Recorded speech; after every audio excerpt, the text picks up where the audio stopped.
Hi friends, welcome to my channel. ప్రతి రామాలయంలో సీతారామ లక్ష్మణులతో పాటుగా ఆంజనేయుడు కూడా కొలువై ఉంటాడు. రాములోరి సేవలో తరిస్తూ భక్తుల పూజలు అందుకుంటూ ఉంటాడు. కానీ ఆంజనేయుడు లేని రామాలయం ఒకటి ఉందని మీకు తెలుసా? రామాలయం లేని ఊరు, హనుమంతుడు లేని రాములోరి ఆలయం ఉండదు అనేది పెద్దలు చెప్పే మాట. కానీ హనుమంతుడు లేని రామాలయం ఒకటి ఉందని, అది కూడా మన ఆంధ్రప్రదేశ్లో కొలువై ఉందని తెలుసా? అదే వైఎస్ఆర్ కడప జిల్లాలోని ఒంటిమిట్ట కోదండరామస్వామి ఆలయం. అన్ని ఆలయాల్లో సీతారామ లక్ష్మణుల ఆంజనేయ స్వాములు దర్శనమిస్తే ఇక్కడ మాత్రం ఆంజనేయ స్వామి ఉండరు. దాని వెనుక కూడా ఆసక్తికరమైన కథ ఉంది. ఆంజనేయ స్వామిని కలవకముందే ఈ ప్రాంతంలో శ్రీరాముడు, సీతాదేవి, లక్ష్మణుడు సంచరించారని, అందుకే ఆలయంలో ఆంజనేయుడి విగ్రహం ఉండదనేది స్థానికులు చెప్పే మాట. ఒంటిమిట్ట కోదండరామస్వామి ఆలయంలో ఒకే శిలపై సీతారామ లక్ష్మణ దేవతామూర్తులు విగ్రహాలు ఉంటాయి. అందుకే ఒంటిమిట్టను ఏకశిలానగరం అని కూడా పిలుస్తారు. త్రేతాయుగంలో సీతాలక్ష్మణుల సమేతుడైన శ్రీరాముడు దండకారణ్యంలో సంచరిస్తూ ఇక్కడకు వచ్చారని, ఆ సమయంలో సీతాదేవికి బాగా దాహం వేసిందని, సీతాదేవి దాహం తీర్చేందుకు శ్రీరాముడు భూమిలోకి బాణం వేస్తే నేటి బుగ్గ పుట్టిందని పురాణాల్లో ఉంది.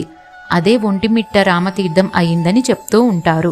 ఇది దక్షిణ భారతదేశంలో అత్యంత ప్రసిద్ధి చెందిన శ్రీరామ ఆలయాల్లో ఒకటి. ఇక ఈ ఆలయం పేరుపైన అనేక కథలు ప్రచారంలో ఉన్నాయి. కోదండరామస్వామి ఆలయాన్ని మిట్ట మీద నిర్మించారని, అందుకే ఒంటిమిట్ట రామాలయం అని పేరు వచ్చిందని కొంతమంది చెప్తూ ఉంటారు. అయితే ఒంటుడు, మిట్టుడు అనే ఇద్దరు దొంగలు ఉండేవారు. వారు చివరికి శ్రీరామ భక్తులుగా మారి ఈ ఆలయాన్ని నిర్మించారని, వారు పేరు మీదనే ఒంటిమిట్ట రామాలయం అయ్యిందనేది పురాణాల్లో ఉంది.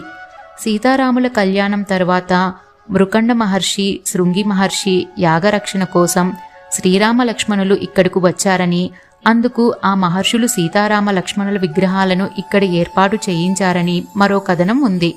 ఆ విగ్రహాలకు తర్వాత కాలంలో జాంబవంతుడు ప్రాణప్రతిష్ఠ చేశాడని అక్కడి ప్రజలు చెప్తూ ఉంటారు.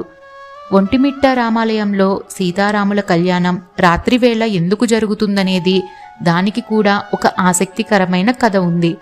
అది కూడా శ్రీరామనవమి రోజున కాకుండా చైత్రశుద్ధ పౌర్ణమి రాత్రి జరుగుతుంది.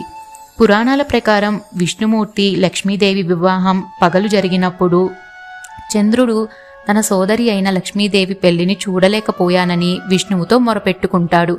దీంతో నీ కోరిక రామావతారంలో తీరుతుంది అని మహావిష్ణువు వరమిచ్చాడు.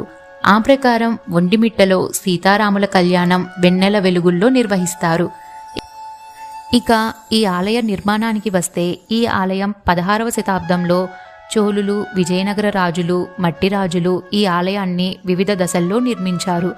32 స్తంభాలతో కూడిన రంగమంటపం విజయనగర శిల్పకళకు నిదర్శనం. 160 అడుగుల ఎత్తైన గోపురం దీని సౌందర్యాన్ని మరింత ఆకర్షణీయంగా చేస్తుంది.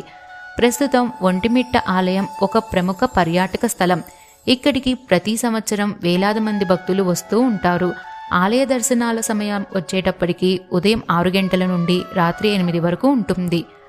ఒంటిమిట్ట శ్రీ కోదండరామాలయం మన సంస్కృతికి, భక్తి, చరిత్రకు ఒక గొప్ప ఉదాహరణ. మీకు ఈ వీడియో నచ్చితే లైక్ చేయండి, షేర్ చేయండి. మా ఛానల్ను సబ్స్క్రైబ్ చేయడం మర్చిపోకండి.